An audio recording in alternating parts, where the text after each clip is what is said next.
दोस्तो साथियो, मुझी भेनरूं, मुझा भाइर, नंढा ॿार ऐं नौजवानों, हिन वीडियो में नज़र ईंदड़ ही का तस्वीर या का फिल्म ना है, ही ज़िंदगीअ जी हक़ीक़त है।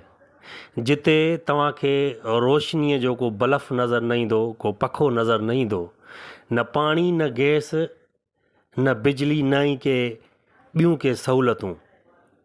हिन कखावन घरनि में, हिन झोंपड़ियुनि में, जंहिंमें तव्हांखे को दर बि नज़र न ईंदो, न ई को दरवाज़ो।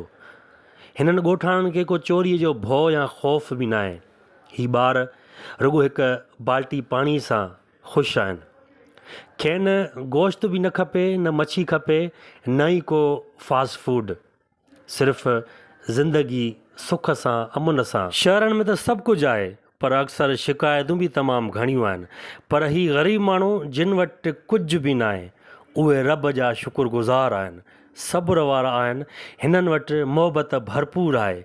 भली केतिरो बि तूफ़ान अचे, बरसाति अचे, भली सिजु सफ़ा हेठि लही अचे, पर हिननि जे चेहरनि ते मुस्कुराहट तव्हां कॾहिं बि विसामंदे न ॾिसंदा।